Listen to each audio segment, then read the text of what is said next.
Okay, and we are live or recording. So, hey everyone, Omar and Khateeb for the Mind Loom show, and starting off with another great author in the series, Eric Jorgensen, who had the smart idea to do the one thing that all of us really wanted to fucking do, and you did it, which is essentially compile all the brilliant knowledge and wisdom from Naval Ravikant into this fantastic book. I'm holding it right here. His new book, The Almanack of Naval Ravikant, A Guide to Wealth and Happiness, forward by Tim Ferriss, somebody that a lot of people we know who that is.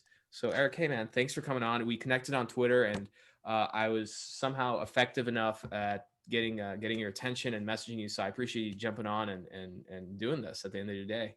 Thanks for So having me. Yeah, you slid into those DMs like a pro, like you've I done it know I before. slid right in. I tell my wife all the time, I'm like, you're lucky I'm a married man, because Because you you should know see how good I am at the DM Absolutely. game. Yeah, Yeah. absolutely. Absolutely. And of course, granted, I wanted to do this at the end of the day and everything because we can just essentially, crack open a beer and really enjoy ourselves here. So I have this nice High Ally India Pale Ale from Cigar City. Those of you who are down in Florida, I'm able to steal some of these out here. So I'm gonna crack that open.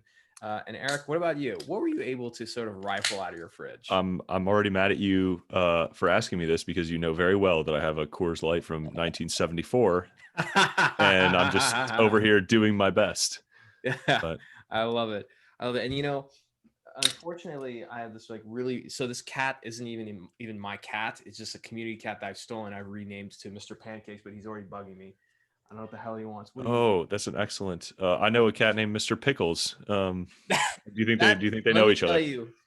See, see, I like this cat, but most cats are assholes. He saw me crack open a beer, decided to jump down and interrupt me in the middle of this podcast. It's the first author one I'm doing, and then he just goes back and sits on the couch. So, but I have this philosophy around pet names where pets are what are they there for? They're there for fun. They're there to put you in a good mood. So you might as well give them a name that every time you say it, it just kind of puts a smile on your face. But I gotta tell you, Mr. Pickles is pretty damn good. And Mr. of course, Pancakes is naturally, great. he decides Yeah. to just lift his leg up and start licking his ass on camera. But hey, it's 2020, man. Like, what? How can we? How else can we wrap up this hell of a year than me interviewing an author who I'm looking forward to interviewing, and then the cat deciding to I'm gonna lift my leg and just lick my ass on camera. Yeah, that earns us our explicit rating right there. So man, so tell me, a little bit about yourself. There's a lot of questions I have about the book, but give us a little bit of your story. I mean, where are you from? What do you do? I want to hear more about that. Yeah, I mean, I grew up in Michigan, just outside Detroit, and I was kind of an entrepreneurial family. Like my grandpa started a business, my dad ran that, and my uncle's like starting a newspaper and a pizza shop, and so I was busy like selling candy out of my locker and getting paid to give kids rides to school and stuff like that. I was always like hustling something up. Um, I got into like tech startup world in college. Started kind of building websites and launching blogs and um, importing bamboo t-shirts, and none of those things went particularly well, but I learned some things. And I moved out to San Francisco in 2011, and have been kind of floating around the tech world and I don't know, building things, and got a day job at Zarly, so that's like product strategy, product management, that kind of thing. So I do a lot of like research and growth stuff. Sounds like we have that in common. Absolutely, And yeah. but always working on a side project, just something that helps me like learn. And I don't know, it's like a hobby that ends up just kind of having a finished product at the end of it, that I really do to hold myself to a high standard of studying and publishing, and gets me happy places like this. So it works out great. Absolutely, yeah. And I think there's something to be said. God only. Oh, and by the way, cheers. Hmm. Yeah, indeed. Cheers. It is Thirsty Thursday, right? So I'm gonna be here all night. So I was laughing. I was muted. That was yeah, what happened. Yeah. yeah. No. I think coming out to the Bay Area, there's as much as I do complain about in terms of the cost of living here, and it's kind of a bubble within a bubble. I will say that the cool thing is that meeting people like you that aside from having these really, interesting and impactful day jobs, you know, finding ways to do a lot of projects on the side that are equally just as interesting and impactful. And I mean, writing a book is a really, it's quite an endeavor. I kind of started my path just recently writing a book, and have been lucky to pick up an amazing mentor for that. But you essentially, so you did this on the side while you were working. Is that correct? Yeah, it's just, trying to fit it in around whatever else is going on in life. And it's a good it's kind of a good project to do that way because there's no, I ran a newsletter for a while and it was like brutally like the deadlines are tough, and every Sunday at midnight I'm like flogging myself to kind of get it as good as I can before the deadline. Um and this was a little bit, it was a monumental project and it took 3 years, but I could also shelf it for a week or two and come back when the dust had settled a little bit and I knew kind of what the next thing was to be. So I could be a little more craftsmanship about it. And, just, I didn't have a deadline. I didn't have some specific date that I was going for. I just kind of kept working on this until I was really happy with it and proud of it and excited to kind of put my name on it and share it with people. And that's, it's a lot of work, but you can fit it in around your life that way, you know? Nice, nice. And I know that most of the people who are listening just know who Naval is, but for those of my audience who don't know, give us a little bit of high level overview of who Naval is. And I kind of want to start it off and preface it by saying that um, he's been regarded as one of the most intelligent people that's alive right now, and that's quite a title, but I don't think it's too far off. But give us a little bit of overview of who he is. Yeah, I mean, Naval's like the American dream in a lot of ways. Immigrated here Absolutely. from India when he was a kid. His family came over and worked a very kind of like menial jobs in high school, and he ended up testing into a Stuyvesant High School in New York, which is very kind of prestigious. And once he was there, then that kind of led into an Ivy League school, and that led into tech.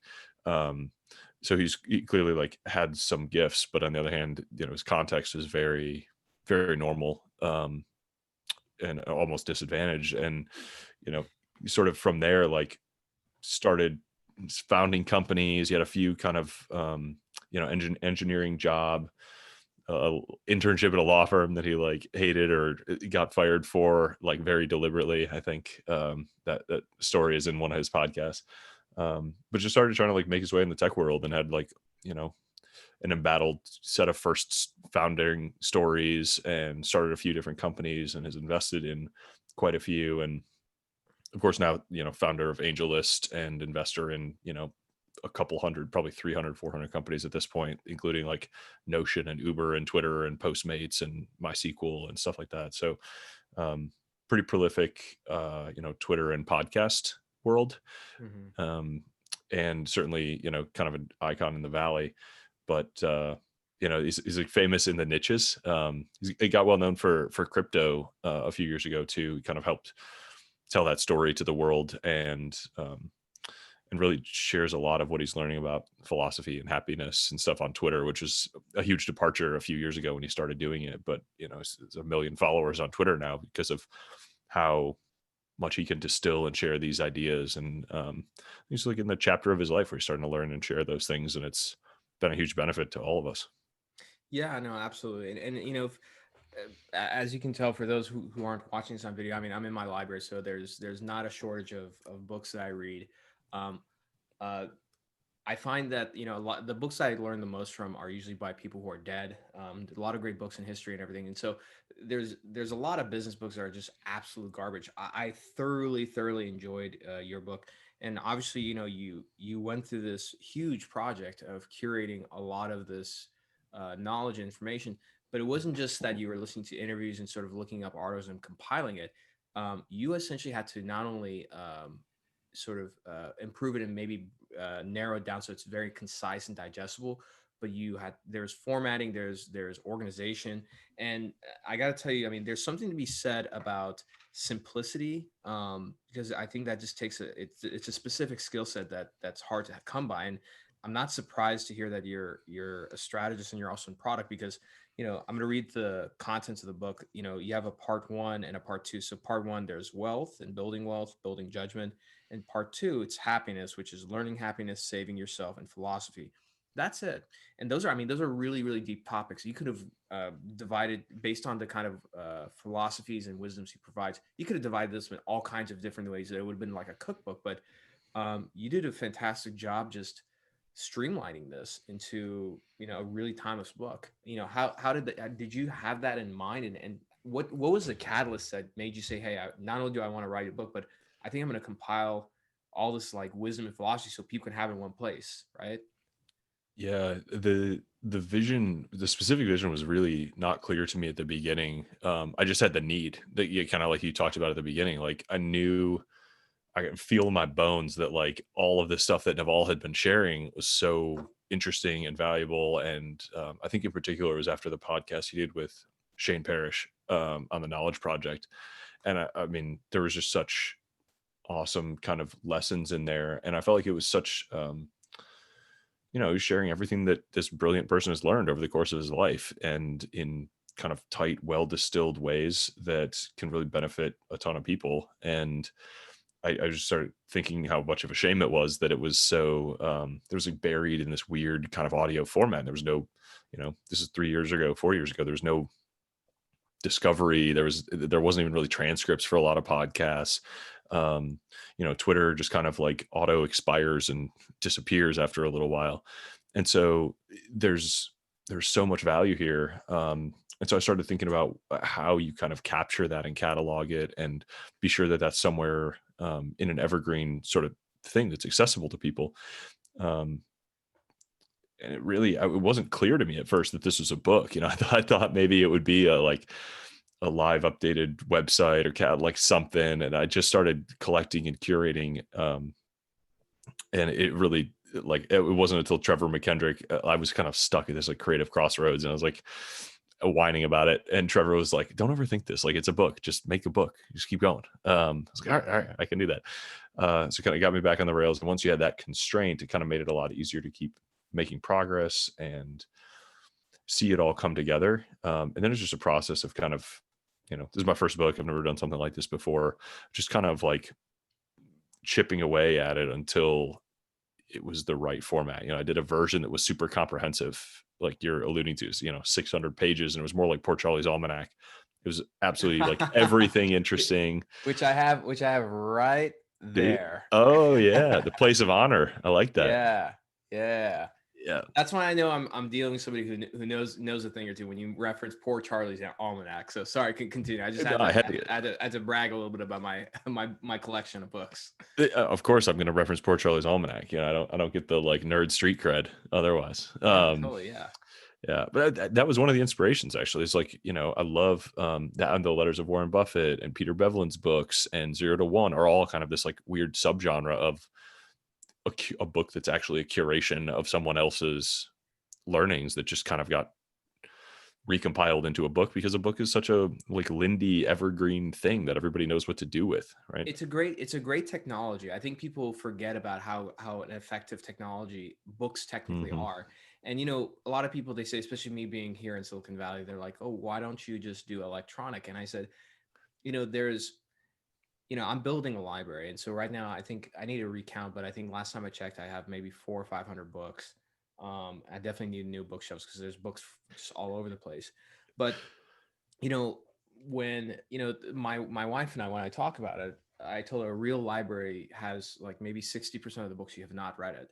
Mm-hmm. And so a lot of times what I tell people is buy a book, if you hear about it and you get into a rhythm of how to buy good books, whether it's like people who who you really like trust their recommendations, or like one of the things I have is that if I hear of a book from like really reputable sources, whether it's let's say Scott Adams or Naval or let's say Tim Ferriss, and if I hear about it more than once, 2 times, I buy the book. It doesn't matter Yep. whether I need it or not. Throw it on the shelf, and then whenever you are at a certain point in life, you go in front of these books, and there's a certain type of spirit and energy. It's very strange, and it's like at that right moment, if you learn how to follow your intuition, the right book almost, it's kind of like this quote that I'm sure you've heard, where it says people don't have ideas, ideas have people. I Mm, really believe the same thing about books. Like, you don't choose a book, the book chooses you, you know? yeah. um and I have to say, like, again, like, just as a like huge connoisseur of books, I love the design because it's a paperback, but I love the matte finish that you came up, and it's like Mm, simplistic, minimalistic, and I love the matte feel to it. Plus the design inside, aside from the chapters, you have really nice like little quote box that you use, and then little like essentially these like, oh, perfect, we were talking about this earlier, but like, if I can oh like yeah. these little designs that illustrate, like, for example, this one illustrates about using leverage, right? And so there's a lot of it wasn't just you didn't just like straight wrote a book, you designed, like, you essentially, I feel like you brought your same training and product to this book. Am I right in saying that? I mean, that this book has a lot more skill in it than I possess personally. So, I mean, the illustrations all come from Jack Butcher, who runs the Visualize Value project, Is that and his real name? yeah, it's a That's fucking awesome name. that's a fucking hell of a name, Jack Yeah, Butcher. yeah, God damn. Just, I want you to think about it. This guy was born. He was a baby, and his parents looked down and were like, Jack Butcher. yeah, yeah. That either goes really well or really poorly, I think. But yeah, Yeah, right. yeah, and he's British, so he's one of the coolest people I've ever met, just by virtue of those two things alone. But he's an incredibly talented designer, and he's got his awesome backstory of working through agencies, and then started kind of designing these just really simple geometric kind of two color um, designs around these quotes and lessons that people were learning and sharing them on Twitter and Facebook and Instagram. And it's grown into this like community and this movement. And he's got courses on design and courses on productization. And he reached out when he saw that I was writing this book, because he learned so much from Naval too. And was like, hey man, if you want to use these illustrations for the book, rock on. So I was like, these are That's awesome. And that was through Twitter. genius. Yeah. That's Yeah. awesome.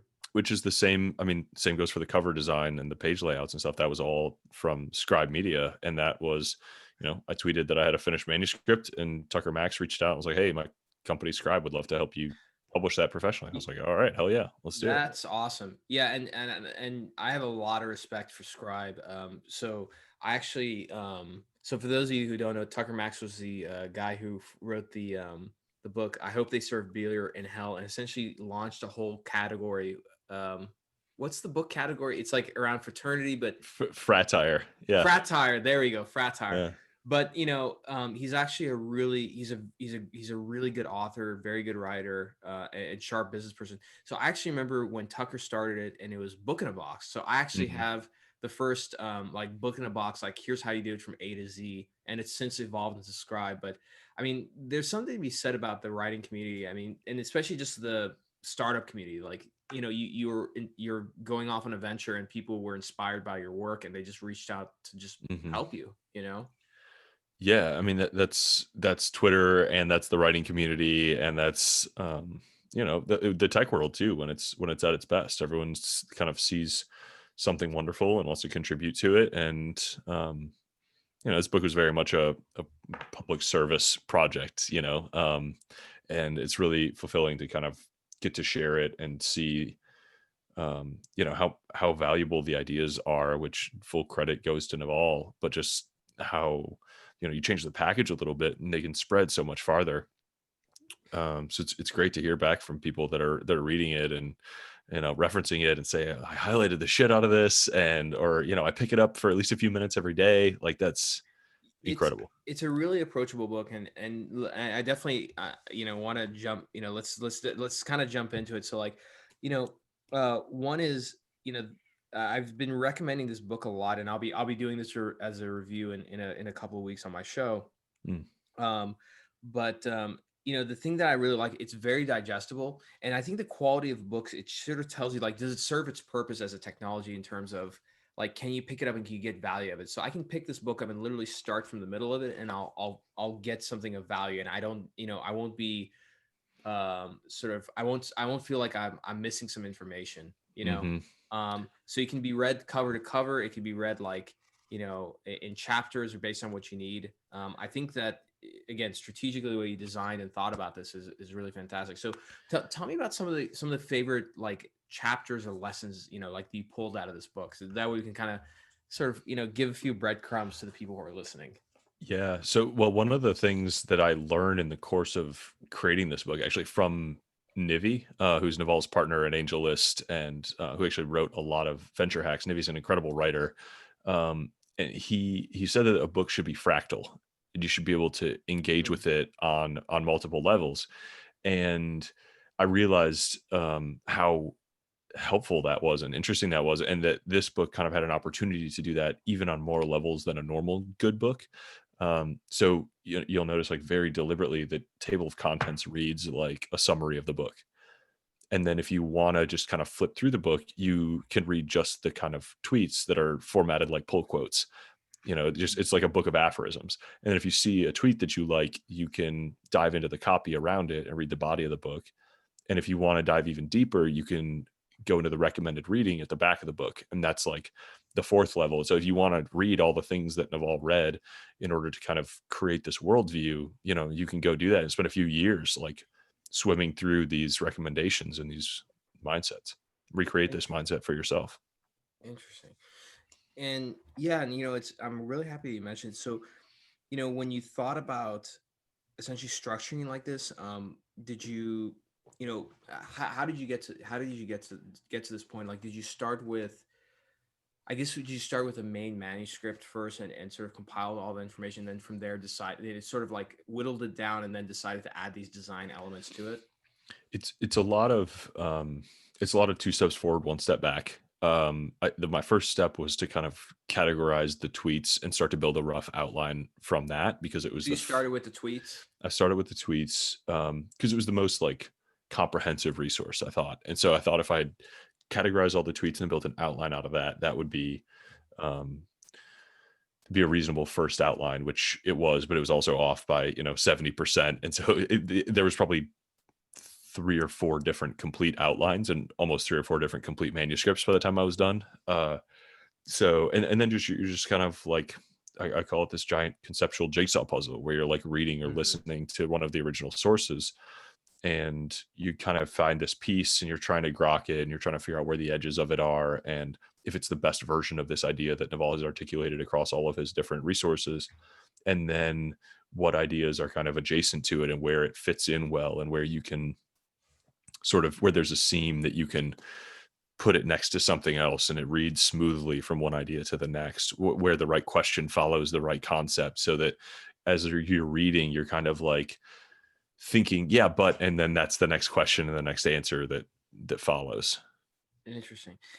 And while you were writing this book, at some point did you get? I would imagine at some point you got in contact with Naval, because if not, I mean, that'd be really interesting that he woke up one day and is like, "Oh, someone literally wrote a book about me." Yeah, we were in contact, and he was supportive kind of from the beginning. He replied, the reason I did this in the first place and felt so committed to it was I threw this idea out as a tweet, and he retweeted it, and he got 5,000 sort of like hell yes votes. And he said, I'm happy to support and provide whatever you need. I was like, oh man, that's awesome. I'm gonna shoot Well, this what did you shot. specifically say in the tweet? Oh, it was just some dumb pun. It was like, if I wrote the book of knowledge, like compiling some of his best insights and like put it on Amazon, like, do you guys want that? And I believe the poll answers were, the two options were shut up and take my money, or shut up. Uh, Holy so, shit! I think I actually answered that poll even now. Like, I oh, really? completely forgot. I think I answered that poll a long time ago. Yeah, Yeah, like 3 years ago. it's like, Yeah. yeah, yeah. Oh my god, yeah, I answered that because I remember saying like, yeah, I hope that happens because like I'm sick and tired of like trying to look for this guy's like insight and wisdom. Just within Yeah. podcasts and everything. I kind of want like one book. That's so funny. I can't believe. Yeah. Wow. Yeah. Power And of I mean, internet. And right after that, it was just like instant scope creep. I was like, oh, okay, I'll just collect all the sources. And then I'm looking at like 100 different things. And I was like, oh, You're like, shit. oh fuck, what did I just sign up for? Yeah. I mean, I really thought it was going to be a 3 to 6 month project at first. And 3 years later, like Surprise. here we are. Yeah, here we are. You But know, it's kind of like in a different sense. I can't remember who it was. What I think it was a Kickstarter, but the guy who was like, I'm gonna make a Kickstarter around like chicken salad, and then he, so many people like gave him money for like for this level, like I'll take a picture of me making chicken salad, and then at some point I don't know how much he raised, but he raised so much money, he's like, I gotta quit my job because I gotta actually I gotta make chicken salad for this shit, I remember that chicken salad meme or whatever. I didn't know that he ended up going that far with it, but Yeah, dude quit that's his hilarious. job. Yeah, because Amazing. I mean, well, I don't know. He raised a lot of money, and he's just like, and he wasn't working like a particularly like, high paying job. He's just like, screw it, I'm just gonna do this thing. You know, I love chicken salad. I got to check that's that out. you know what Maybe that's the he's got a next new. that's the next podcast, man. I'm gonna have you back as a guest, and we're gonna interview the chicken salad guy, like after the hype. What happened to chicken salad guy? Where is he now? Yeah. I don't know why the internet doesn't do more of those, because there's, like the Charlie bit my finger, like those kids, like they grew up and they show them, but I feel like there's a lot, like now that the internet exists, there's a lot of people I see, and I'm like, man, I can't wait to see like in the future, like who was it? There was this like, like, God, I feel bad saying this, but there was a kid. He's like miniature Hulk. Oh yeah, It yeah. was a long time ago. Yeah, and so no, so there's him, but there's another guy who had it's like a genetic mutation where literally you can't help but build muscle, and this kid was like just ripped, and I was like, man, either this kid's gonna be an absolute stud, like athlete or bodybuilder thing, or is just gonna be a fucking washed out like beer belly, just drinking, just like, yeah, I used to be the most fit 9-year-old in the world. Now, like whatever. Yeah. I, So I think that's what like Daniel Tosh is doing now, right? Just like following up with people who had like embarrassing yeah, internet. yeah, yeah, that's complete. Yeah, totally. Yeah. Man, I haven't watched Daniel Tosh in a long time, but I'll tell you, like a lot of his segments I see, I'm like, shit, he can't say that these days. Yeah, he might have been peak pre-cancel culture. I don't know. Yeah, seriously, I have no seriously. idea. And so with the book, like so we were discussing this earlier. One of the sections, and actually, a lot of the people that I mentor and I coach, I talk to them a lot about this concept around leverage and how do you build it. Um, and so I know that in your book that it covers like 3 specific areas of leverage, but I know that leverage was kind of a big interest in your life right now, specifically on Twitter. Can you kind of intro the audience to that concept around leverage from the book and translate it into how it's affecting your life right now? Yeah, there's a chapter or a section of the book that's part of the building wealth section that says find a position of leverage. And the run up to that is like you've got to build your specific knowledge and take accountability, kind of take risk under your own name. And when you have confidence in your skill set and your opportunity, and you're in a position to kind of capture that opportunity, then your next step is to add leverage to it. And leverage can take a few different forms. People have heard of debt as leverage, kind of in the Wall Street sense, but like this is a little bit more broad as a mental model. And here, leverage really just means like a force multiplier. So if you know you have a good opportunity, you have confidence in your skills, then what you want to do is apply one or all of kind of the Naval says there's 3 types of leverage, labor, capital, and code or product or media. Those last 3 are all kind of the low marginal cost of replication. So a podcast is product leverage, software is product leverage, a trading algorithm that just kind of runs consistently would be code leverage. And then in the capital sense, if you make an investment with $1,000 or you make an investment with $10,000 or $100,000, it's the same decision. But if it's leveraged with more capital, you're going to experience significantly more upside, right? So that is when you're confident and you've got the upside, then you lever up. On the labor side of things, building team, adding support staff, adding people with sort of complementary skill sets to you to help you capture that opportunity, all kind of contribute, and you're creating opportunity for them, and they're helping you accomplish whatever you're trying to accomplish. And so there's this, the sense of some jobs are levered and some are unlevered, right? So he takes you through this example in the book of being a real estate agent, actually being a very levered job. And so there's a real estate agent that is, selling $100,000 houses, and they sell one a week. And there's somebody who's selling $1 million houses, and they sell one a week. And one person is making an order of magnitude more income than the other, just because they're doing something at higher leverage, or that they, one realtor has hired their own team, or has a better marketing, or has leveraged Facebook ads or podcasts or something to like create more marketing for themselves, and they are capturing more of that upside.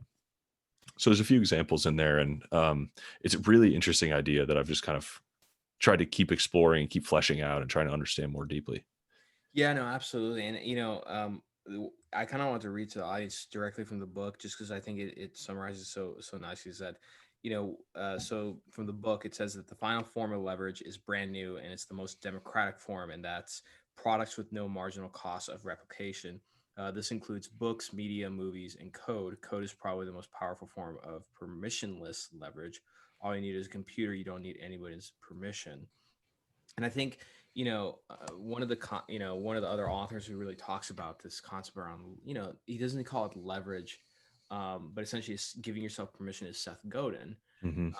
And I think it's one of those things where, like I think the concept that I always go back to is, like, for myself, when I was a young like marketer in surgical robotics, I was out in Orlando, Florida. I knew I had to come out to the Bay Area, but my thing was like, who the hell is going to pay for this, for me to move out to the Bay Area, you know, and when they have like the best people in their backyard.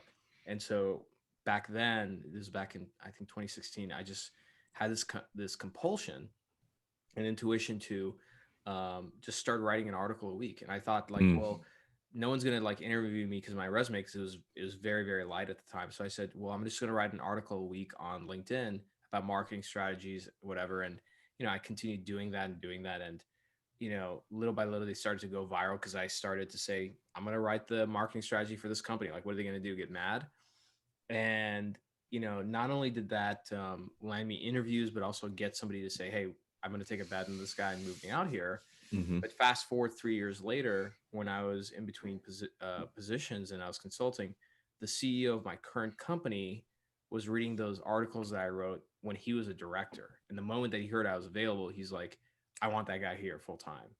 You know. That's And so awesome. I think that the part of leverage is doing something that, it doesn't have to be that creative or amazing. Is just, I think part of it is just literally consistency and showing up on a consistent basis, no matter what's going on. Would you agree? Yeah, I think consistently goes a long way, because you never know which of those things is going to be working for you at any given time, right? So when you make a blog post or a tweet or a podcast or whatever, all of a sudden there's this piece of media that's like, I, I think of it like it's cloned you. It's cloned a piece of your identity or your ideas or your brain, and it's just like out there, almost like a kiosk. It's like serving your ideas up on your behalf 24/7 anywhere in the world. Absolutely. And that's an incredible asset, right? Even if it's not in your case, it's a perfect example. Like, you didn't earn anything from those blog posts directly. And so some people would say like, oh, that was a huge waste of time. And you never know which of those blog posts catch somebody's eye, but one of them caught the one person who now hired you and is, like, Absolutely. that's huge upside. You just never know which. And so I think that's where the consistency and just being prolific comes in handy, because it's so hard to predict which of those things is going to be the Absolutely. driver. And I Yeah. feel like in some weird way, like it's kind of like the eighth wonder. Was it Charlie Munger or Warren Buffett said that compound interest was the eighth wonder of the world? But it's kind of one of those things where, and I tell this to people, I was like, look, whether it's a YouTube channel, a podcast, or a blog, I mean, put it out there, and then it'll gain interest over time, and you never know who's gonna read it. You really don't know. And I remember I think one of the people guys get I'm mentoring, like he started like writing articles on LinkedIn, and he's like, yeah, he's like, they're not gaining a lot of like traction. I was like, who gives a shit about traction? I was like, this isn't about numbers. I was like, it's about consistency and showing up. And I was like, look, a lot of things that I write on LinkedIn, they're like some of my best articles. Not a whole lot of people are engaged with it, but the few people who are, they're CEOs of really big companies or they're partners at a VC firm. Or like I'll take that any day than like thousands of people who just they're gonna like it. And it's gonna have its viral moment. That's it.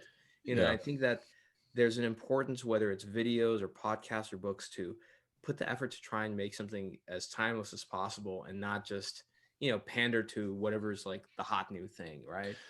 Yeah, people get psyched out trying to put up like PewDiePie numbers. And I think like, Ain't that the truth? well, you lose sight of the fact that like even having, you know, writing something down, posting it, going to bed and waking up to find that even 5 people, even 10 people have read what you've written while you were asleep. And they like now think that you were smart or helpful or interesting to them is a fucking miracle. And like, It that's really, awesome. Even at tiny scales, that's awesome. absolutely.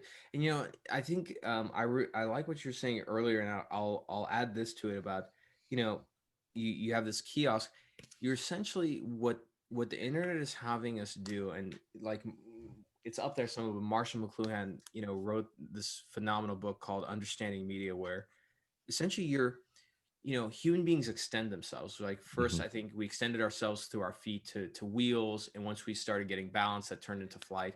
And the next step is like our nervous system through the internet. And so in a way we're kind of recreating ourselves to not only live forever, but to go to work while we sleep. So there's a digital version of ourselves living online through our blogs, through our posts, through our videos, that are essentially representing us and doing work while we sleep.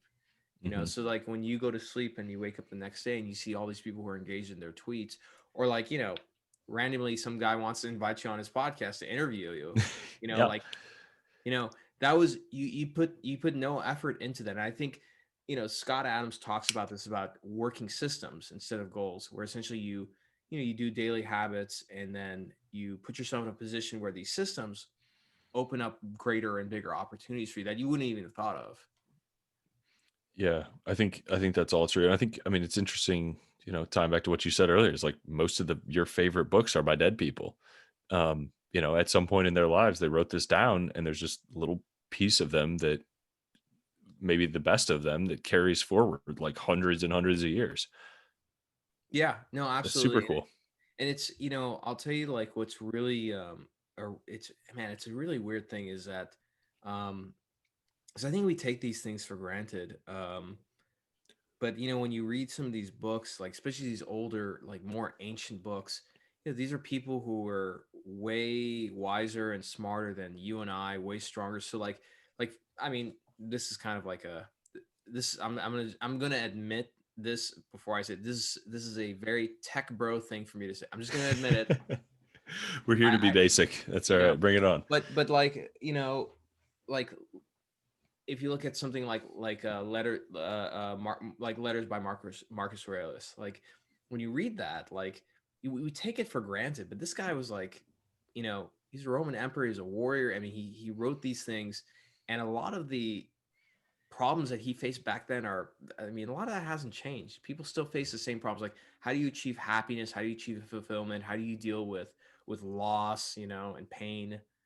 Um, and I don't know. There's something to be said about physical books. I keep going back to that. You know. Yeah. Naval has a really good like prescription for that. It's like the older the problem, the older the solution. Oh, that's Or yeah. So yeah. So let's get into a few Navalisms. Is it Navalisms? We call yeah, them. yeah, that's sure. Why It's not? it's a lot more like brandable than Ravikantisms. That's true. Yeah. That doesn't roll off the tongue so well. I was going for the mononym brand name, I think, like Oprah, Oh Beyonce, yeah, Naval. Naval. Like, Yeah, yeah. exactly, Yeah. exactly. I hope to do that one day, but unfortunately, I mean, my name Omar Khateeb. It's kind of like the Jose Gonzalez of the Middle East. So you know, Oh, yeah. that's not going to work for you. You can always change it. You can always just add, Go with your middle name. You can So go if with just your silhouette too. You can just get the like design of the silhouette of like your beard and glasses, and I feel like that's pretty recognizable. I knew this was interviewing this was gonna be a great idea. Nice. So my the first initial of the initial of my first name and then my middle name. Middle name is Mazen, but combined together it becomes Omazen. Oh, that's good. We're gonna fucking end. Let's just That's end right there.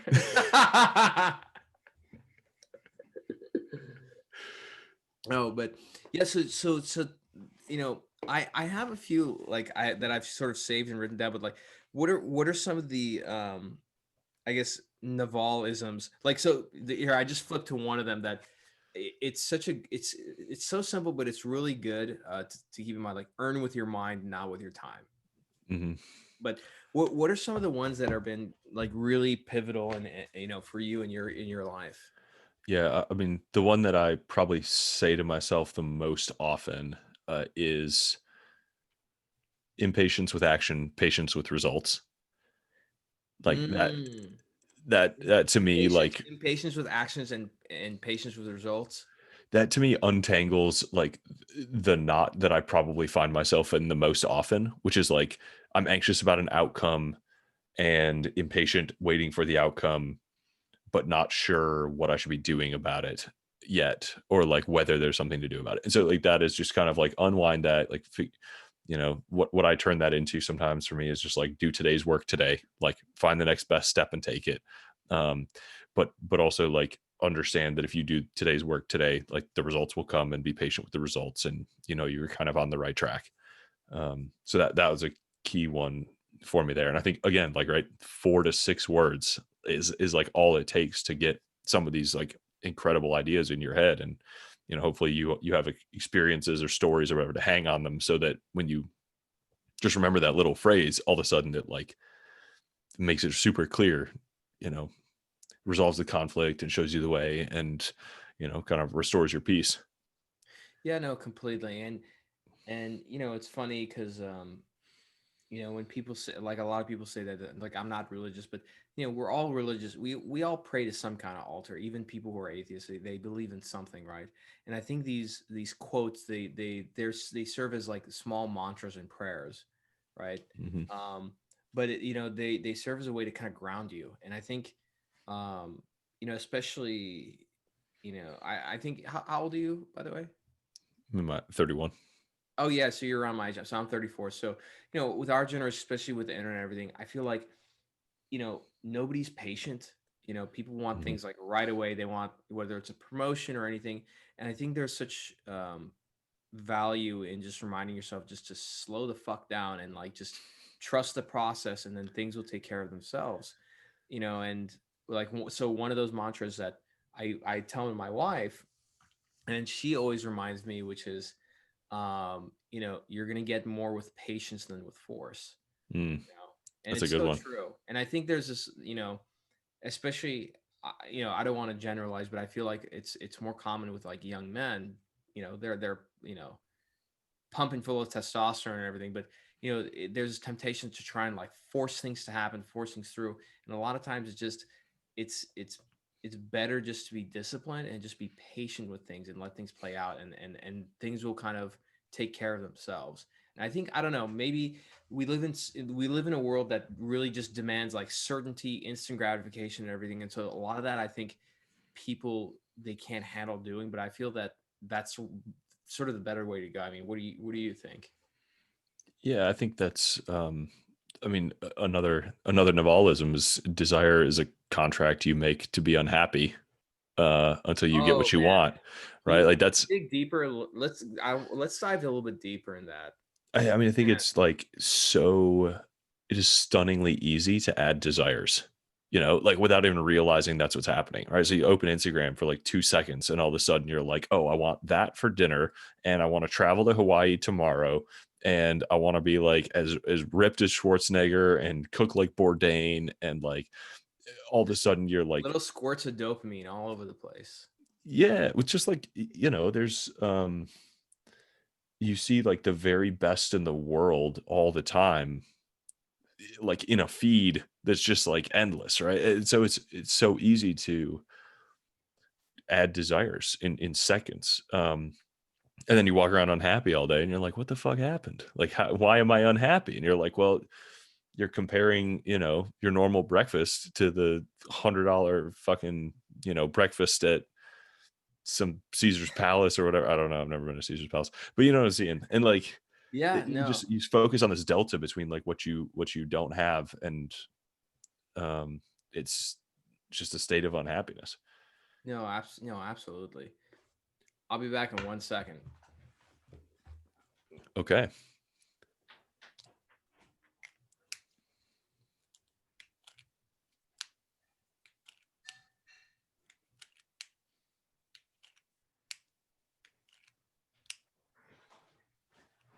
All right, look, don't hate me, but I want to grab another beer.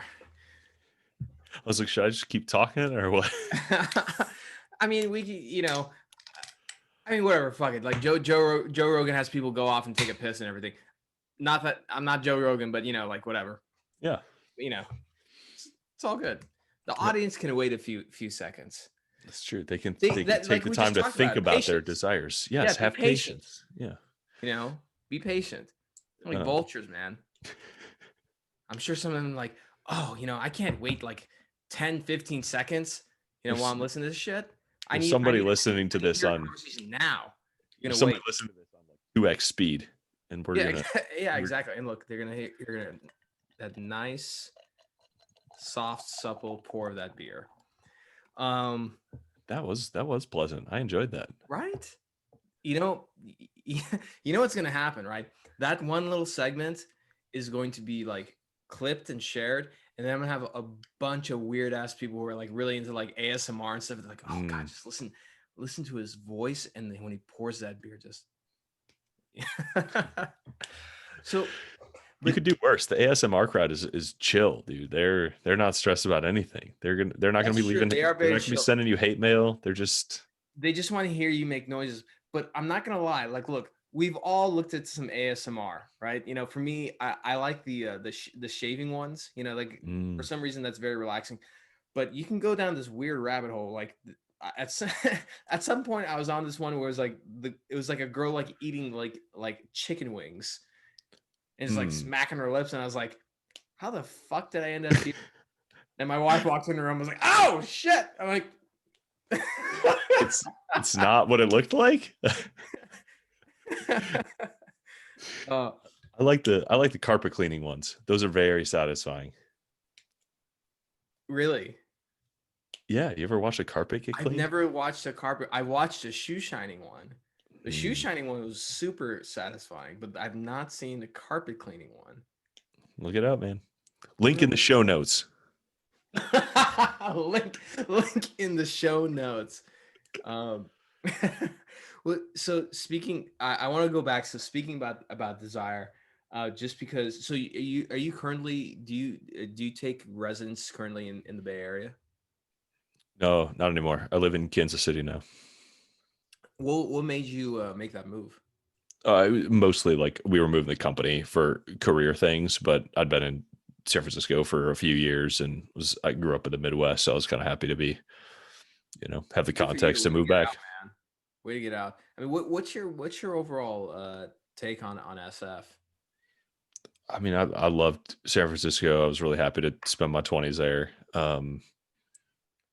I was kind of over like hopscotching through the Tenderloin every morning. Yeah. But like whatever. I mean, San Francisco is incredibly beautiful and this absolutely wild kind of super dense talent pool, and I got to know incredible people there who I still love and keep in touch with, and the city is gorgeous and unique. I mean, there's no other city like it in the world, right? So I love San Francisco and always will, and I mean it's got Molinari Deli in it, so that's enough right there. No, totally.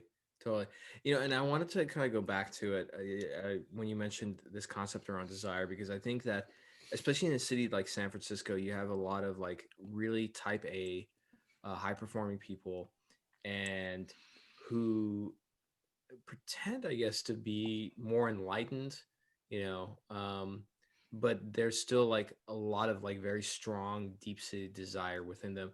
You know, how how do you know when you have desire really sort of motivating you in all the wrong ways? It's funny. I don't know. I've been thinking about this a little bit because I'm watching the Last Dance, the Michael Jordan, or the documentary It's about a like Michael damn Jordan's the end good of his career. documentary. It's incredible, and it's interesting to hear. He takes everything so personally. Like he knows that when he takes something personally, he will play better, and so he's like looking for slights from other people, and then he Yeah. like goes off on them in order to win the game.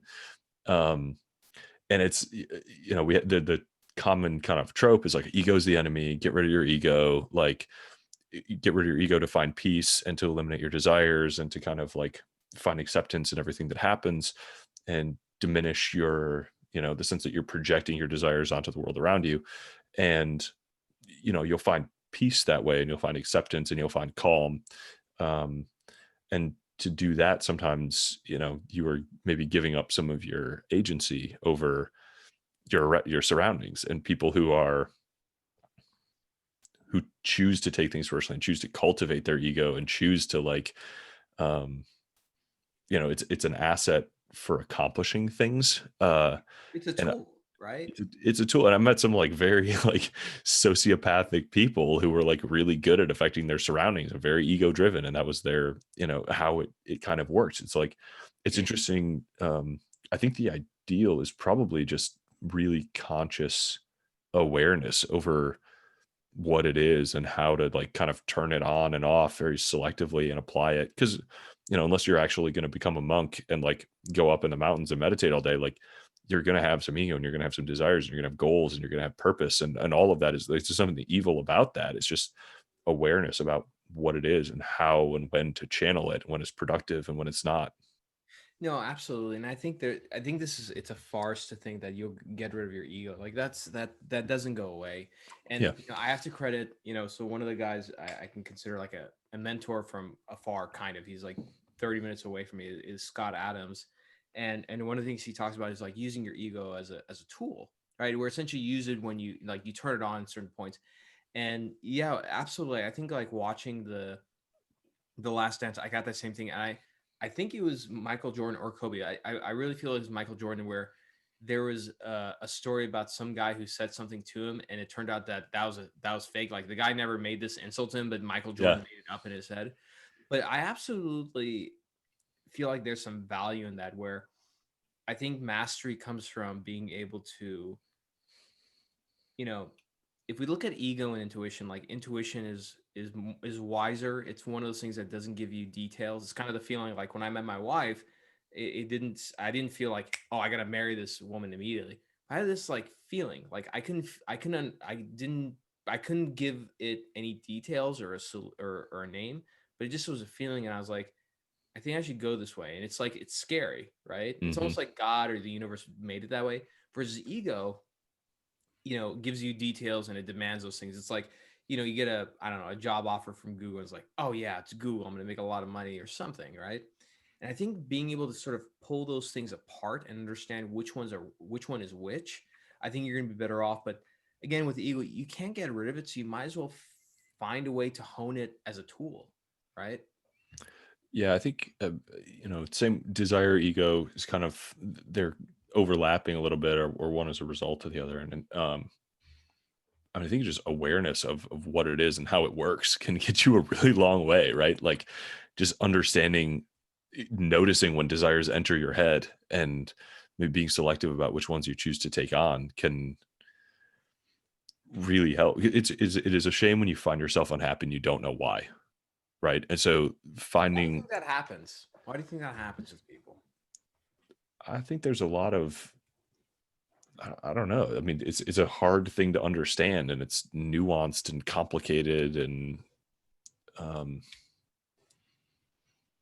I don't know. I mean, we do things that are like suboptimal for us all the time, like constantly, um, health wise or happiness wise or whatever. And sometimes it's probably a short term, long term trade off. Sometimes it's probably in, optimizing for the appearance of something, the optics of something, instead of like our intrinsic rewards for it, or I don't know, it could be any number of things, but and nobody's optimizing for one thing all the time, probably, right?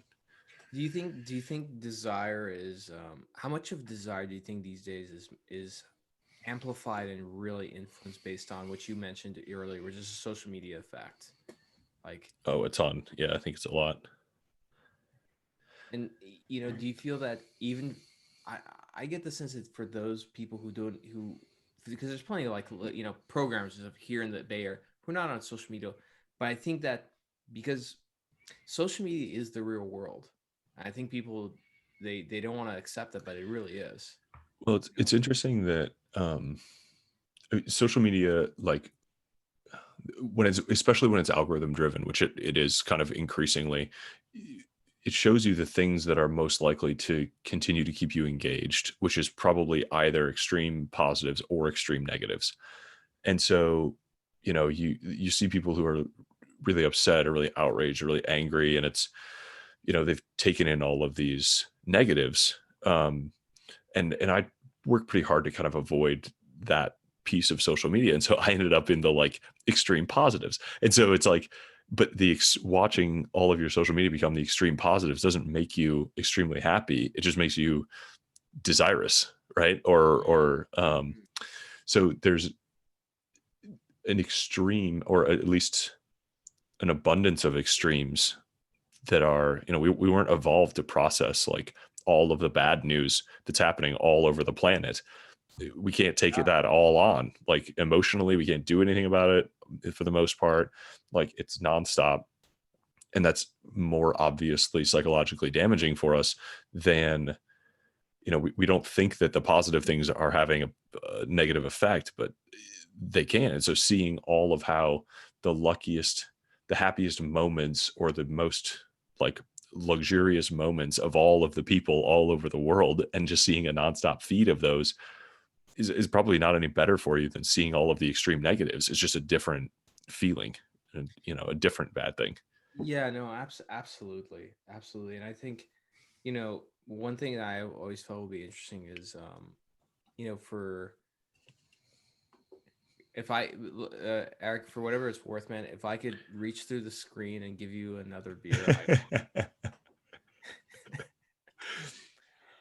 because you're just, every single drop that's left. By the It's way, I really, got, you know, before we kind of get more like philosophical. I have to say I really appreciate that you're doing this from your you're doing it from the room that you went to high school in, right? I didn't go to high school in this room, Well, but not, yeah, yeah. I'm like two really strong beers deep. You gotta give Yeah, you get this man away from the IPAs. me. No, I'm just being a smartass. Yeah, coming to you live from my childhood bedroom. Very strange experience, Are you so but so? I will say this. So let me take that strangeness to another level. So when my please. parents when my parents moved from Texas, they moved to Southern California, and they somehow magically transplanted my high school bedroom to Southern California, like almost intact. Well, You know, so that was one thing. The other layer of strangeness is that when my wife and I go to visit my parents, we sleep in that bedroom. It's the same bed, it's the same decor, same everything. And so when I wake up in my parents' home next to my wife, some days, like I'll wake up in a split of a second, I feel like I'm in high school again. And I just think, holy fuck, I'm gonna get killed because I have a girl on my bed. And then I realize I'm 34 years old and I'm married. I'm fine. just But having there's nightmares about the math test. Yeah, Yeah, exactly. But there's something yeah, special about that, right? You know? yeah. Yeah, it's very strange. So I see some trophies back there. So it looks like you were in track and field. Were you in track and field? Those are swimming and rowing trophies, probably for the most part. Got a chili cook-off in there, I think. Yeah. Nice. Nice. So how did you just kind of like venturing off the book a little bit, like, how did you how and why did you go into product? I really like. I mean, I'm enough of like a deep in my bones capitalist to believe that like when you create a new product, and someone chooses to buy that from you, that you've created consumer and producer surplus in the world. And like think there's just this beautiful like alchemy around innovation and entrepreneurship. And the role of like a product person is kind of to deliver that gross margin. um and I find that to just be like the place that the alchemy happens, and I think that it's wonderful. And it's this good mix of like learning about people and their problems and what solutions they've already tried and what else is out there available to them, and then looking around for the newest capabilities and working with engineers or designers or technologists or scientists or whatever it is to like solve this problem for people hopefully a new and better way that they haven't experienced before. um and it's just like it's where humanity's learnings kind of meet application. And everyone involved benefits, and I think it's magic. Nice. Y- You know, Also, I can't code, so I don't have the attention to detail to get in I'm there and like yeah, build that shit. I'm right So there with you. And even I mean, I think Naval did mention that you had this in your book where it's like if you don't know how to code, either you know how to code, you know how to code and build shit, or you know how to like sell and market shit, right? That's yeah, but I think learn to build, learn to sell. If you can do both, you'll be unstoppable. I'm too lazy to learn how to code. I just don't want to do it. Y- You know, there's this whole revolution of like learn how to code. I'm like, nah, I didn't really. I'm not, not for me. What about you? Do you know how to? Yeah, you don't know how to code. You said. I don't know how to code. I'm very like I'm a like 80% of the way as quickly as I possibly can kind of person, and the last 20% frequently like just kills me. Like I just have a hard time doing like my best work for the last 20% of things. And so I really like to work with perfectionists. Uh, and To get you like, over that last 20%. yeah, it's much better that way. There's some wisdom right there, and in terms of like recognizing recognizing who you are and just being brutally honest with it, and then essentially partnering or teaming up with people who kind of complete that, that one area where there's that gap. Like for me, I'm really good in terms of tactics and strategy. I'm very creative, but then what I really need is um, someone who's really process oriented, and then it helps Hmm. me get a lot more organized, and that makes my work really good. I mean, at my company, he used to be there, the Jeff Alvarez. He's a VP of product. He's probably easily one of the greatest product leaders right now in surgical robotics and med tech. And I mean, when I reported to him, I mean, he made my marketing and growth strategy so much better because he put in that process. He helped me like further systemize things. Yeah, it's incredible how different people are, and how like complementary their talents are if they can work together the right way. Like it's wild. Yeah, really, it really is. It really is. And I think I don't know. I don't know if you got this. I mean, granted, I mean, having written a book like this, actually, before I ask that question, the other question I wanted to ask you about is that you had Tim Ferriss to write the forward. So how did that come about? Yeah, I can't take much credit for that. I think that's just like him and Naval are friends, and the fact that this is like a very much a public service. The book's freely available online, and in all digital formats and on the website and everything. So I think Tim was like excited that somebody was doing this, Oh, and it's online for free. it's online for free. Yeah, noalmanac.com has PDF, EPUB, Mobi. I Um, did not know that. yeah, Well, look, sorry, audience. I'm not leaving a link to that. I'm leaving a link to the physical copy of the book. So, but no, I'll leave the link. I'm joking. I'm not. I'm yeah. not. an ass. I'll leave a link to everything. But sorry, continue. No, it was there's not much to the story aside from I think Naval and Tim go back a ways, and Tim was excited to see this project happen, and it's like finally somebody wrote a book that that Naval deserves, and wanted to support it the best way he could. So I'm super grateful that he bent his oath to never do forwards for this particular strange little case. But yeah, and I think I've been reading his books since I was 18, so this is a pretty surreal kind of moment for me when that came together. That's fantastic. That's fantastic. Well, look, I want to be respectful of your time and everything, but as we kind of wrap up, there's a few like kind of rapid fire questions I want to ask you, and see, you can take as long as you want on these or as short as you want, and we'll just take it to the next one. Rapid fire, low fire, it's whatever. Before we do that, can I ask you? I mean, you got all these books behind you. Can I ask for the most formative book that you've ever read? Fuck, that's a hard question. Is that a hard one? I mean, it's not favorite. It's not like recent. It's like, what is the one that contributed the most to kind of your worldview and who you are? Ooh, all right, so I'm so for those of you who are listening, I'm gonna get up. I'm literally gonna walk over to the bookshelf and try and figure this out.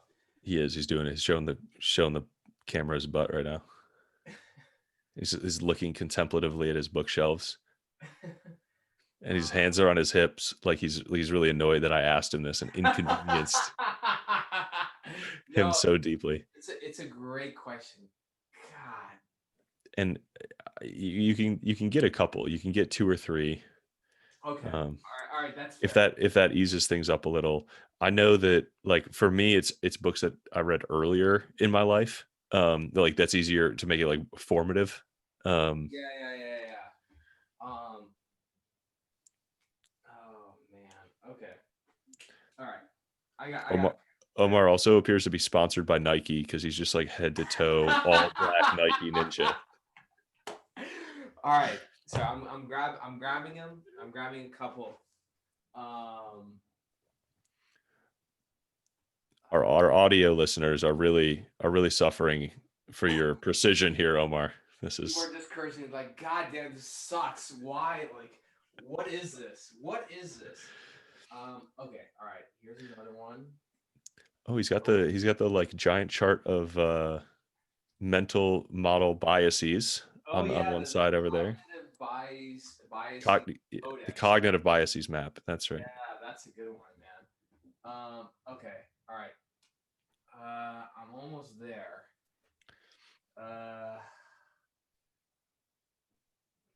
Man. Okay. All right. Here we go. Okay, we got 3. Oh, he's going back.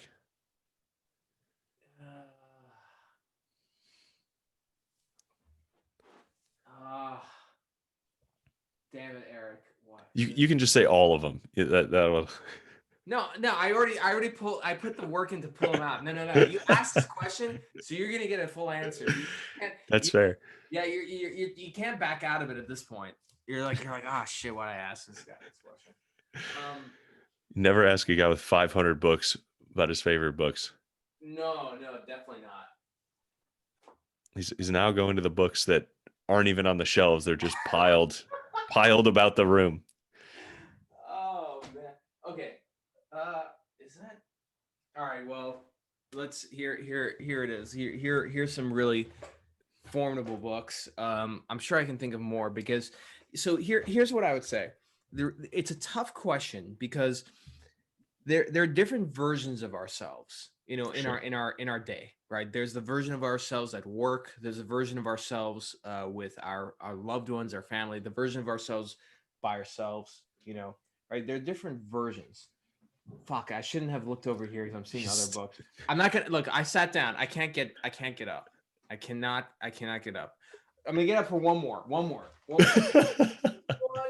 Just one more. All right. Okay, look, and I'll go through this quickly. Okay. Like I'm sorry, you asked, and it's like I came back with 4 books or 5. So I'll go through it quickly. You need one of So those like carts from the library. this is the best. You're gonna end up back on the show, right? I hope so. I'll find a way to get you back. You Good. know, you may not want to, but I'll find a way to get you back on here. So a couple of things. So first one, Man's Search for Meaning by Viktor Frankl. He was a psychiatrist or psychologist who lived through Auschwitz. He lived in a Nazi prison camp, and I think it's such a great book because it tells you about fulfillment and meaning in life. This guy literally, what he learned was there are people in literally Nazi concentration camps, people who were really strong looking, but they died, and people who were frail and weak, but they ended up living. And it's because the people who had a way to assign meaning to the suffering, they're the ones who found a way to live with it. And it kind of goes back to what Nietzsche says, which is um, a man who has if you have a why in your life, you can bear any how. Mm-hmm. And so this book was so moving and powerful. So that's one in terms of life. The other one is The War of Art by Stephen Pressfield. I have to thank Seth Godin for this. So Seth, when he read this book, he just remembered thinking like, why did it take this so long for it to come into my hands? And The War of Art talks about the idea of the resistance, the thing that kind of prevents you from doing creative work, things that says, oh, you're not good enough, or why would you do this, all the bullshit things and I have to quote Naval on this. I think Naval says, I'm gonna mess this up, so you gotta help me with this, that that voice in your head is proof of society's like programming of like keeping you in line. Did I get that right? I feel like I didn't get that right. No, I think it's close. I think guilt is society's voice. You hearing society's voice in your head, Yeah. something like that. I'm Oh, gonna he's back. This and then just one. I remember. This is what I was looking for. This is the last one. So along with that, "Living in the Light" by Shakti Gawan. This looks like a hippie book, literally, It's got a because sunrise on the cover, so it's got a it sunrise does. on the Yeah. cover. It's got but my one of the I actually had a life coach at one point, and I kind of graduated. Like we got to a point where he said, "Look, like, we can keep doing this, but I feel like you're good." And it was like 3 years in, but he said that when he was 30 years old, he said this book like changed his life, and it changed my life. And it's all about how to learn to hone your intuition. Like, how do you actually develop an intuition and learn how to listen to it? And I think so many people, and Eric, you alluded to this earlier, don't know how to do it because we get pulled into things, essentially wanting to get things to impress people we never really respected, Mm-hmm. that whole cycle. So that's a great book on intuition. And then the last few, Persuasion by Robert Cialdini, because I picked this one over Influence just because this one has the principles of influence, but essentially it's the man who really figured out the formula around persuasion. And I feel that if we live in a quote unquote simulation, you move up like several levels in this world when you learn how persuasion is used on you. So you Mm-hmm. learn how to protect yourself against it and you don't get manipulated, but you also learn how to get the things you want just by understanding those concepts. And then last two, okay. Um, True Believer by Eric Hoffer. Your eyes lit up. Do you know this book? No. Oh, you have to get this book. You'll thank me. So Eric Hoffer is from San Francisco, or not originally from San Francisco, but he was a longshoreman. He wrote about different things back in the 40s and 50s. Not educated, did not go to school or anything, but self-educated. And he wrote this book called The True Believer, called The Thoughts on the Nature of Mass Movement. So he pretty much explains why people, like, why did Hitler come into power? Why are people fanatical? And it gets so close to the truth of human nature and mass movements. It kind of rips open a seam for you. And the last one, as I let Mr. Pancake out because he's like, I'm fucking tired of this shit, I'm out. But the last one that I'll tell you is Robert Greene's 48 Laws of Power. And it's a book that a lot of people get offended by because it's a very hard book. It's a very harsh book. And I tell people you don't have to learn the rules. I mean, you don't have to like these rules, but you should learn them. And what I recommend people do is go through the 48 laws of power and then pick the 3 that you most often violate. That will reveal a lot to yourself about Hmm. your weaknesses. And more importantly, as you alluded to earlier, tell you about how you can sort of lean on other people to fill those gaps. Cool. It's a good set. Yeah, sorry, that's a hell of a question, but like, Yeah, no, it's a big question. I think it's a good and again, I've had a couple beers in me, so I couldn't control myself, I like it. Okay. Are we all right? We back on the fire, the short fire, the Yeah, slow the fire, rapid the fire. quick Yeah. fire, the Well, I'm glad you prompted me because I was like, man, I hope he remembers what I was going to ask him. I forgot where we left off. yeah, no, those IPAs are no joke. No, definitely not. I mean, Highlight is like 8%. This one that I'm drinking right now is like, I think closer to 9%. I'm sure I'm going to get a call about this podcast, and someone's going to be like, oh man, that really went off the rails. I'm like, yeah, we had fun. Whatever. It was a good time. Yeah. So yeah, so my first question to you actually is a good segue from what you just asked me is what book what book do you most often like to give to other people, either these days or in general? Is there something that you feel like you're recommending more often than not? I recommend to a lot of people the Systems Bible. Um, Dude, I have not heard that book. I And I love that book. taught me. It I'm pulling out my phone right now to buy it. there's a lot Systems of Bible. like caveats around it, in that like it's an acquired taste, and it's like it's this weird, hilarious, like mock dry book. But it's this author, John Gall, which is also hilarious, and he's a pediatrician, and a children's psychologist, and he's got books about that as well. But this book is kind of a like mock dry examination of systems and like how systems work, and mostly this book is about how they fail and how they're outside of human control, and how we're all under this delusion that we can very deliberately build them or control them or maintain them, and how these things are like constantly kind of malfunctioning and surprising us, and um, outside our control. And it's just, there's so many good anecdotes in there. The tone is hilarious and perfect, and it's probably a weird book to jump into, and I couldn't even tell you exactly what the like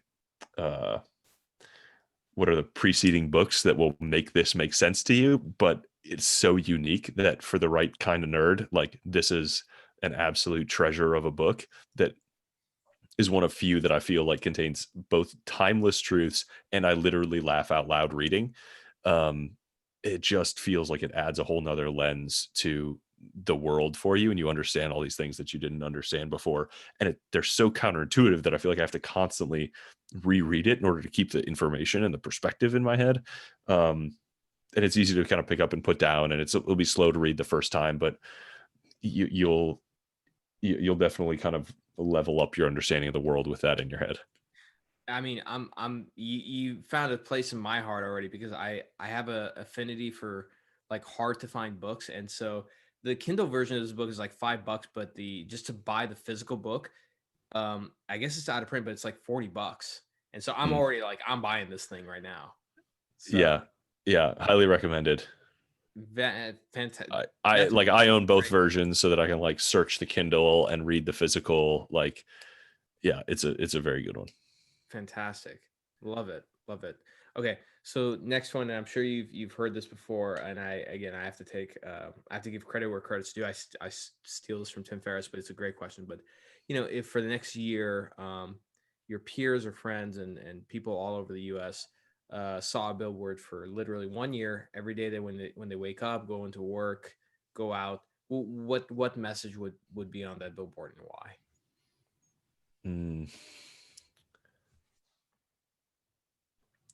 It'd probably be something around just like be grateful for this moment. like this present moment. I feel like no amount of reminders to stay in the present and appreciate like what we have.